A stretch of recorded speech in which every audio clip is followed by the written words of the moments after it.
to the Mind by Raghunath Das Goswami. We are on verse number 6, and I hope that everyone remember that verse number 4, our Acharya are giving what are the real obstacles in our devotional path. So in verse number 4, there are 4 obstacles has been described. And on the verse number 5, 6 obstacle, and on the 6th verse is 2 obstacles: deceitfulness and hypocrisy. So today we will be starting to read the commentary by Bhakti Vigyan Goswami. Let us examine the words of this verse. The Sanskrit word are approximately means, hey, you fool, or is a very crude way of address.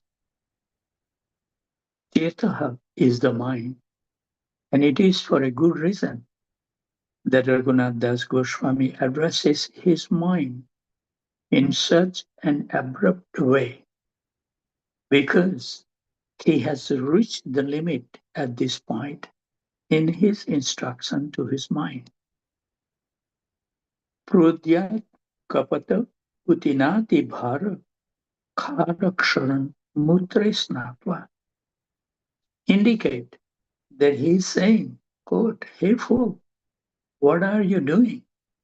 You are bathing in an ass urine, and not simply any kind of ass, but a great ass."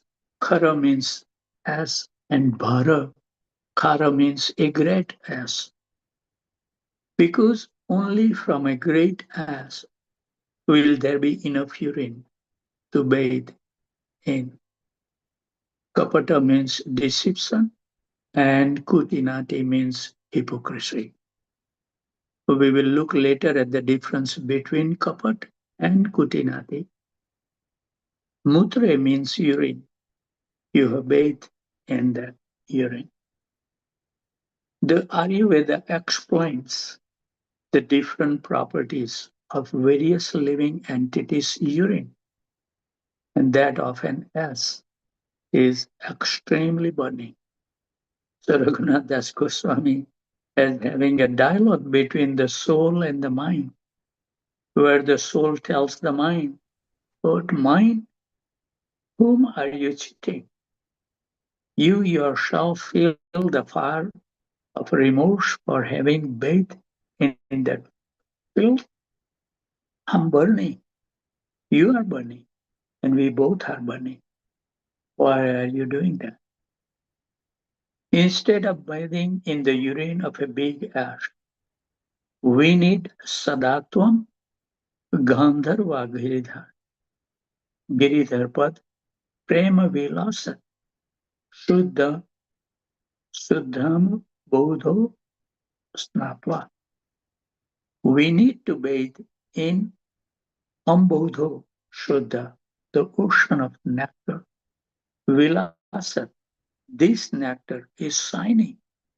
Gandharva giridhari pada prema. The nectar is prema, love, for the lotus feet of the divine couple. Quote, if you always bathe in that nectar, unquote, he says to the mind, quote, then both you and I will be happy, unquote. Raghunath Das Goswami present before us an alternative. He says a person will either somehow or other cheat and as a result burn inside from shame, or if they think of Krishna, they and their mind will be really joyful. Deception and cheating. To understand exactly what deception is, we can look in Chaitanya Charitamrita, Adilila 1.90, where Krishna Das Kaviraj Goswami provides a definition. Agyana tamare nama kahiya kaitava dharma artha kama moksha vancha adi sabha. Ignorance in our heart takes the form of deception. Kaitava. Ignorance is here defined as vancha, the desire for dharma, artha, kama, and moksha.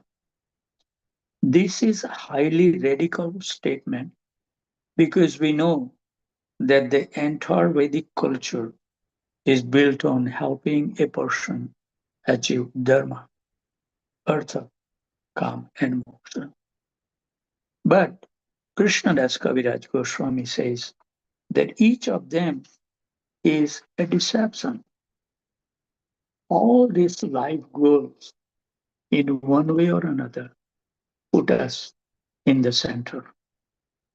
These mundane goals can be pious form of egocentrism or disgusting, nasty, horrible form of egocentrism. But they are still egocentrism. Vishwanath Chakravarti Thakur explains that the living being is by nature a servant of God. And therefore, the main duty is to serve. When we forgot our true nature, focusing on the body and interests related to the body, this focus is called cheating. There is cheating in the form of a desire for dharma, the desire to be pious. There is cheating in the form of the desire for moksha, liberation. There is cheating in the form of calm or lust. And there is cheating in the form of the desire for earth, wealth.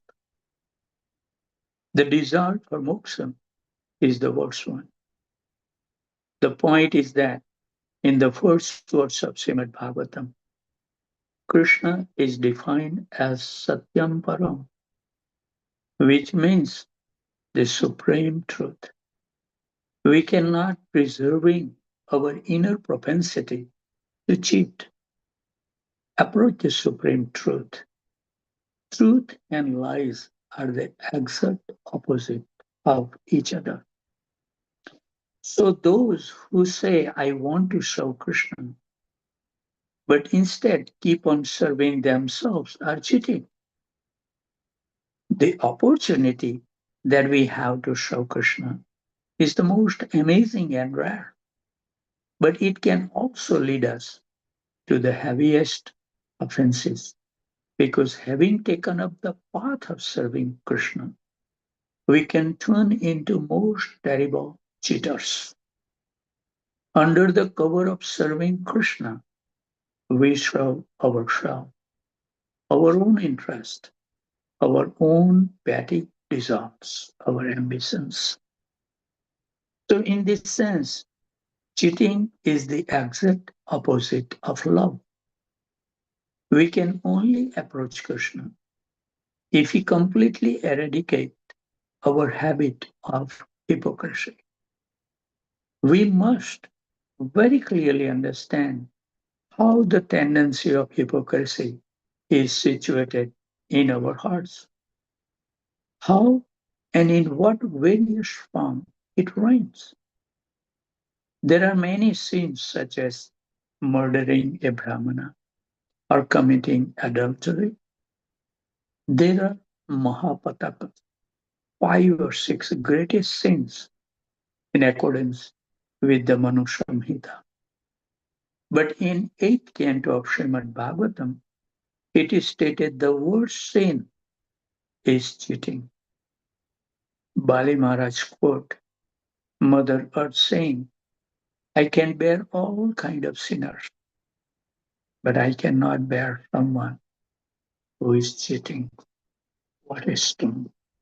Bhakti Vigyan Maharaj has given us. We all have, in one sense, cheating ourselves, becoming a devotee and serving somebody else rather than the divine coming.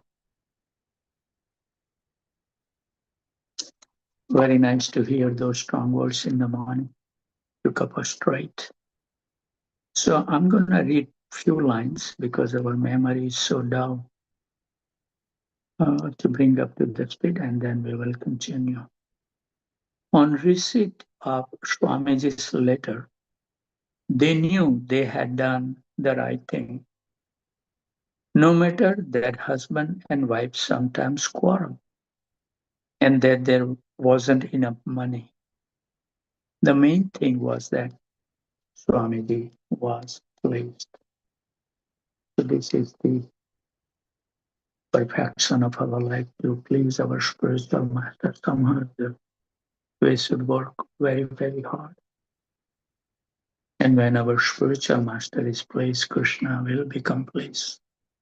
And our life will become successful.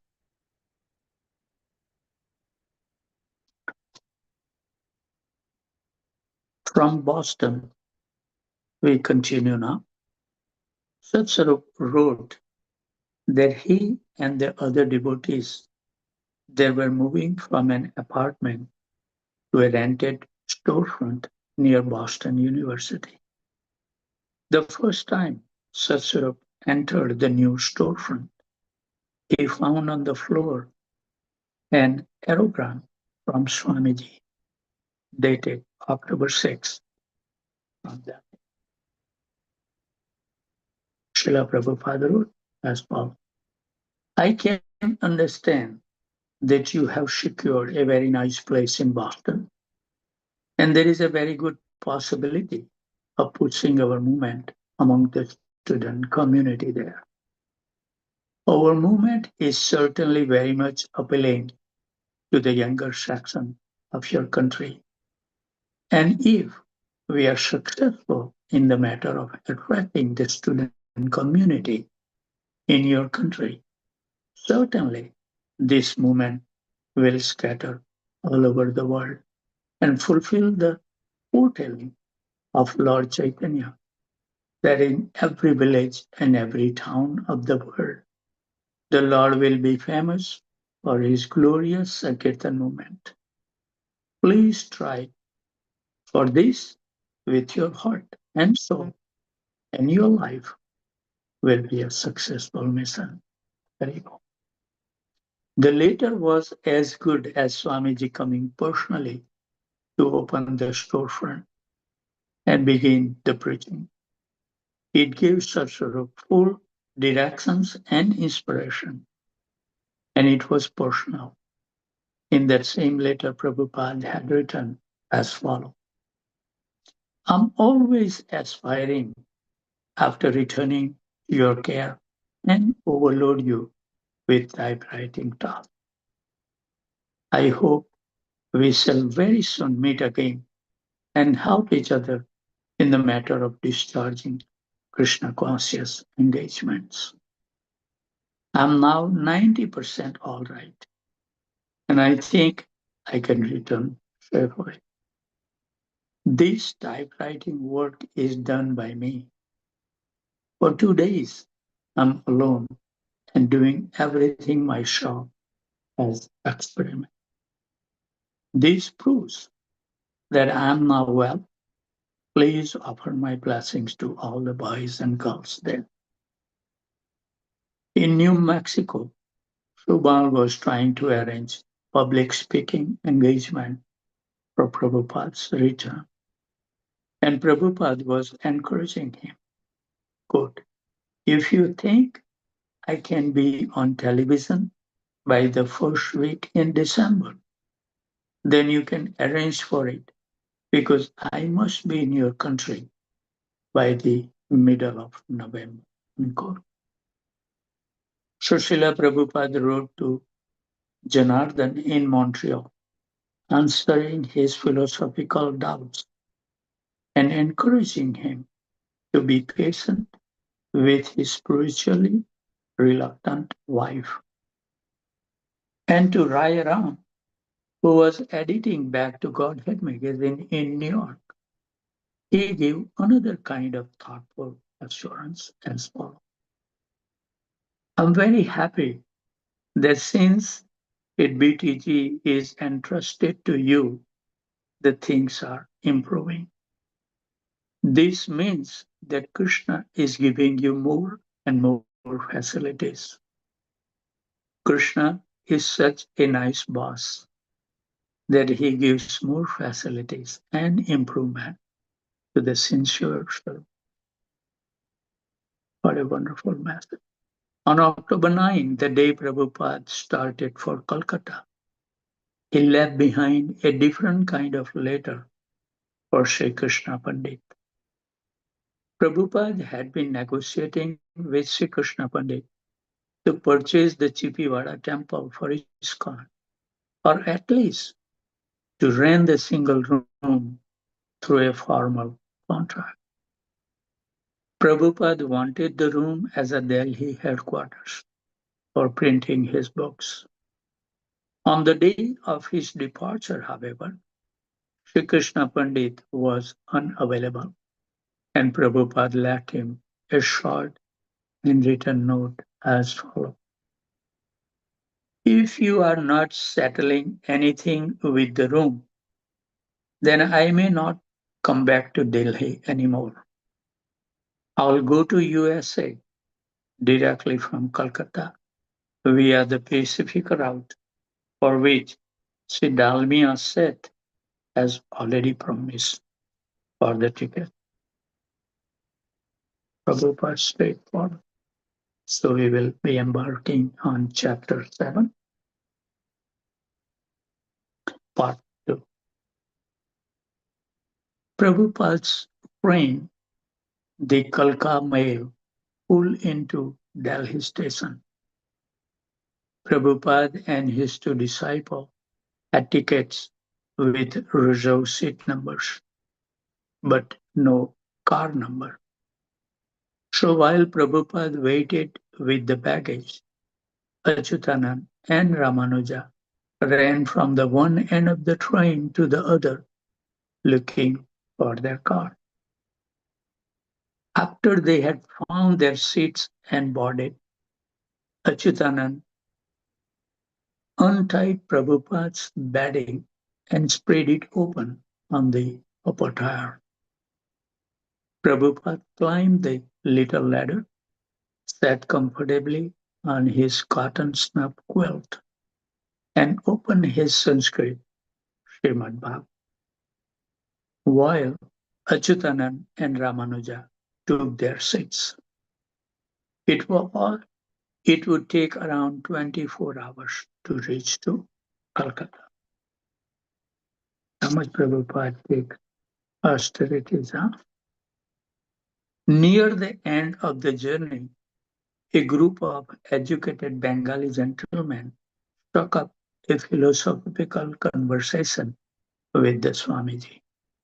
Quote, "We do not worship any form," unquote, said one, speaking fluent English in a loud, deep voice. Quote, "We have a marble Omkar that we worship, and we sit and pray to that." Unquote. Quote, "This is also a form," said Prabhupada. He was reluctant to attack their philosophical positions directly. Quote, "We practice Karma Yoga," the gentleman went on, not heeding Prabhupada's previous point. Quote, "Because in Karma Yoga, you can stay within your position." Unquote. Quote, "But Karma Yoga is not full surrender of the soul," said Prabhupada. "One must come to the stage of God." "Oh no," the man protested. "Emotionalism is very harmful. Karma Yoga." Srila Prabhupada exploded. Karma Yoga is for the fools. Silence. Another man, not with the Bengalis but seated beside them, spoke up. Quote, Obviously, Swamiji is a learned scholar, unquote, he said. Quote, you shouldn't argue like that, unquote. The Bengali that Prabhupada had shouted had got up and moved to another seat. Later, he came back. Are you insulted? Prabhupada asked. No, no, no, he replied.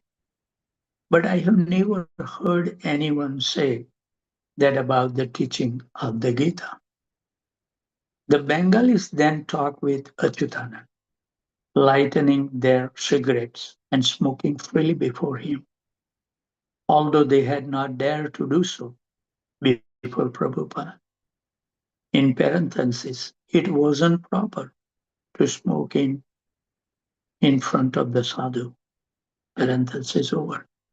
Bengalis, Achyutanand told them, citing one of the Prabhupada example, were very sorry that East Pakistan had been cut off from the rest of the Bengal. But Krishna consciousness could elevate people to international, universal consciousness. Then there wouldn't be any such division. The Bengalis appreciated Achyutanand's remark, though they continued to blow smoke in his face as the train rattled over the last mile to Calcutta. Prabhupada was greeted at Calcutta's Howrah station by relatives, mostly from his sister's family, and by devotees of the Goswami Math. About 50 people were on hand. They offered Prabhupada flower garlands and sandalwood paste, and then escorted him and his disciple into a car.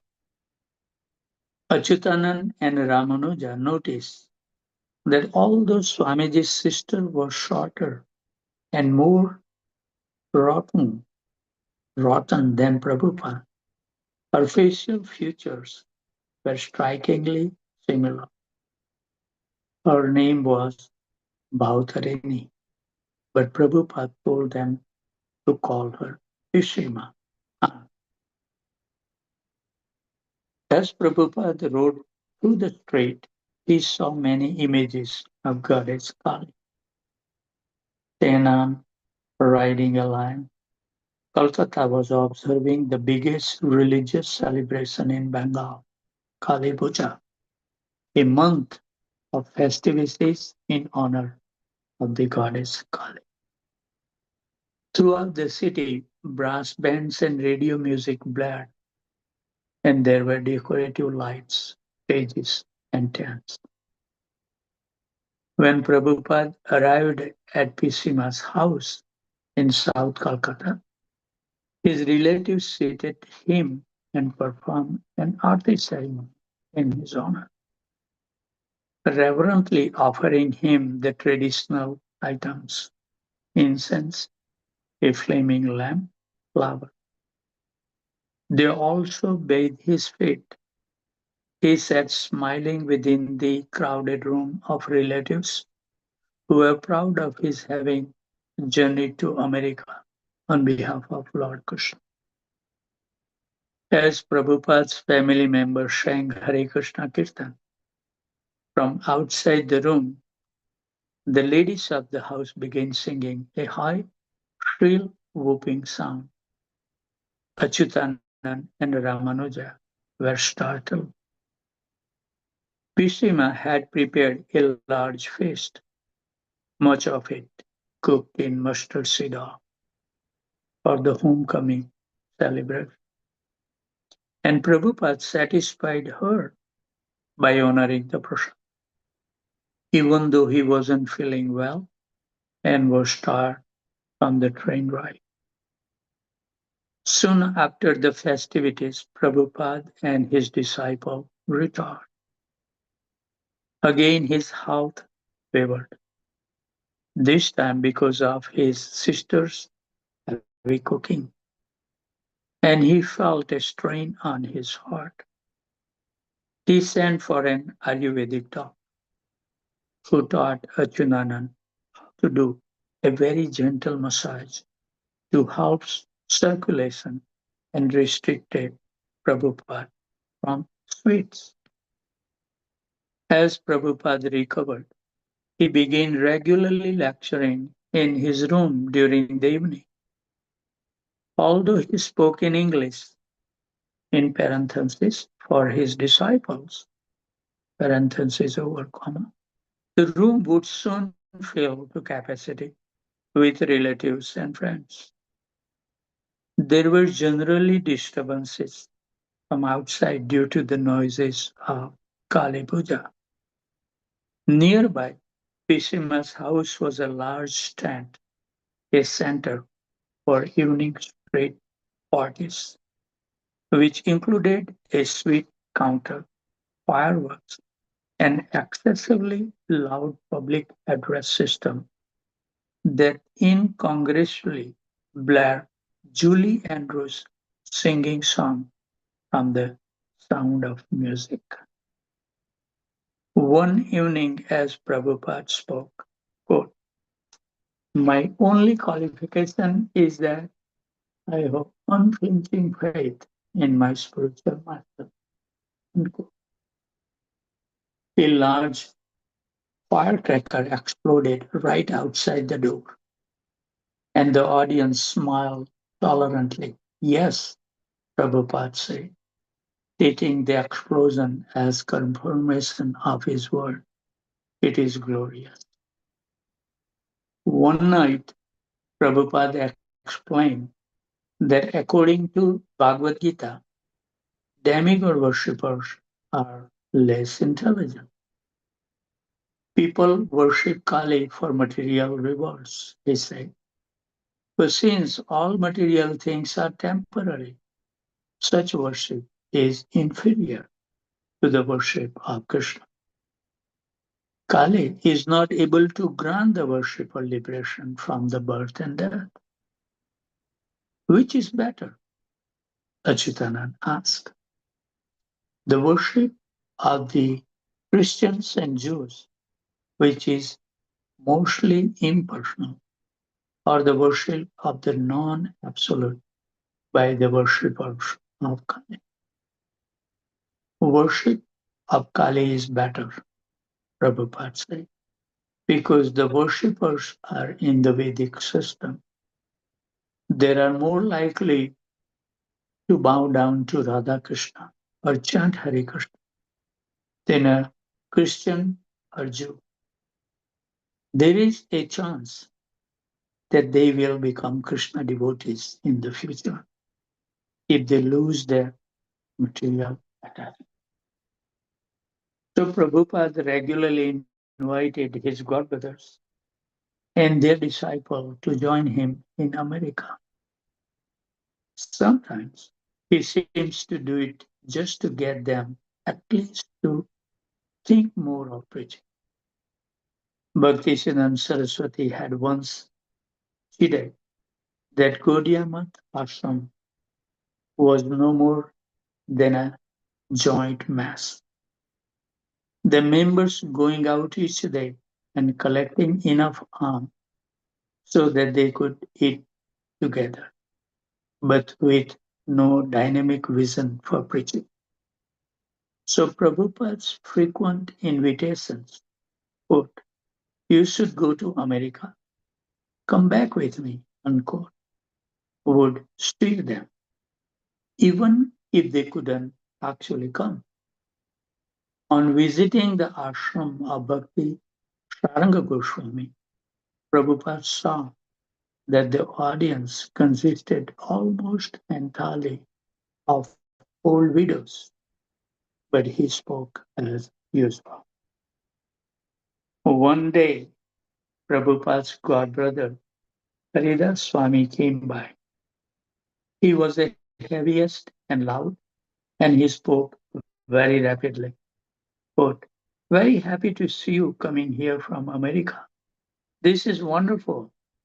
Krishna is Sanam Bonam, the cause of all causes. I want you to come to my temple. Unquote.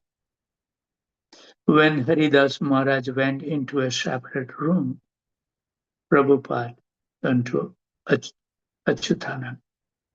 Quote, he wants us to go to his temple, but to go there, I will have to go onto a rickshaw and then onto a tramcar and then onto a train and then another rickshaw. Unquote.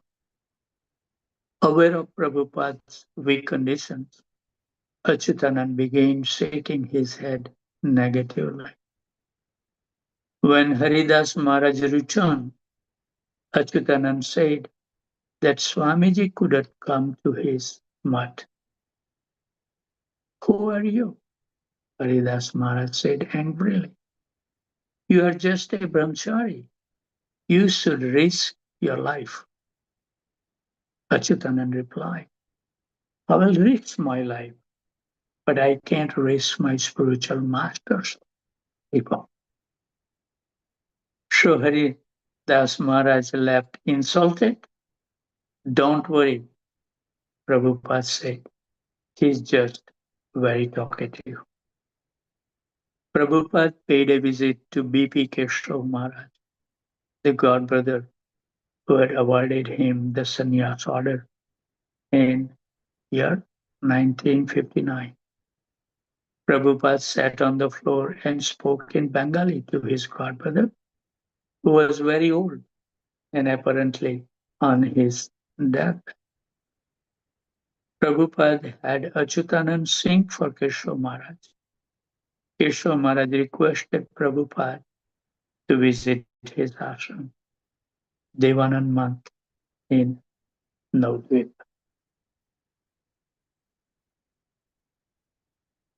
Okay.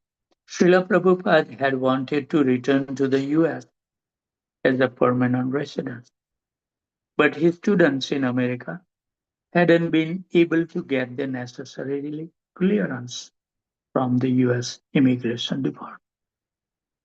The devotees in Boston had gotten in touch with a few Harvard ideology professors, but had obtained no signed statement about Prabhupada's importance. All the ISKCON Center had written formal letters inviting A.C. Bhaktivedanta Swami and had presented copies to the US Immigration Office. But unless the devotees could produce something more impressive, like a government recommendation or a university's offer for him to join their faculty, Prabhupada could not become US resident. On October 13, Prabhupada wrote to his disciple in Montreal as follows. I'm very anxious to go to Montreal. Therefore, you must try your best to get my immigration visa on the basis of my being an authorized Vaishnava minister based on Srimad Bhagavatam and Srimad Bhagavad Gita. So I think we should stop here. The time for the devotees to perform other activities, and we should be punctual. If before they leave, we would like to offer our humble obeisances that the Daska, a wonderful devotee who join every morning. And from today, the slogan is not attentive chanting, but attentive hearing.